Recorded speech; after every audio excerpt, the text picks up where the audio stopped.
every month we sit down together and we plan how we're going to spend all of the money that's coming into the household. We spend it on paper first. We have to give the money an assignment. Money has a IQ of 0 when you really think about it. So it needs to be given instructions. You have to tell it what to do, how to work. So that is what we do every month, and we spend every dime on paper before it actually comes into our possession. That way it already has an assignment, so there's really no reason for people to be living above their means, because you know how much. How do you even start to do that? I think budgeting is so hard because you never know. The school will call and say, oh, we're having a pizza party. Can your kids come to school with $5? Or, you know, their friends call and say, we want to go skating. Okay, well, there's $10 for that. Or, oh, this new movie's out. Okay, and that's just, you know, movies are really expensive now. Exactly. So how do you plan for that? I'm so glad you asked that question, because that is a real life scenario for a lot of people. When you're sitting down and you're actually doing your budget, you have to allocate for entertainment. So if you know that on average you're spending $50 a month going to the movies, put that in your budget. If you know on average you're spending $200 on dinner or eating out every month, stop eating out. Put it in the budget. Well, if you want to save money or increase your cash flow, you can stop eating out. But that is how you do that. I also believe in having an emergency fund and a savings account, because those are two totally different things. Most people think that they're the same thing.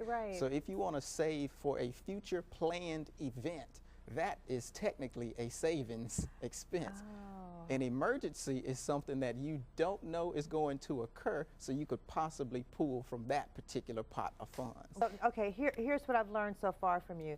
Number one, everybody needs to know where the money's going and sit down together and plan. It can't be just one person making a budget and telling everybody else. Everyone's got to be a part of that, and you have to make a family decision.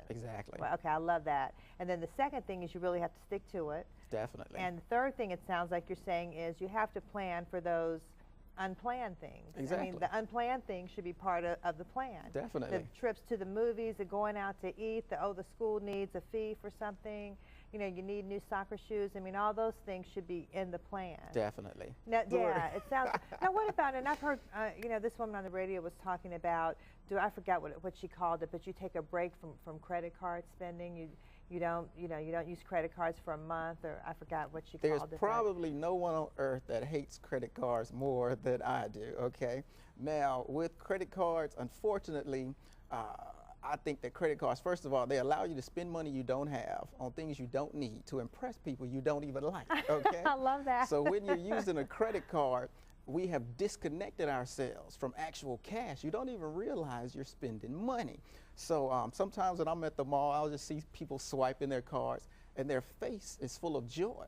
Now, I don't know if they have the money to pay the debt off, but if you're using a credit card and you cannot pay that bill off at the end of the month, you are definitely doing something wrong. If you can't afford to pay for something in cash, what makes you think you can pay for it with credit?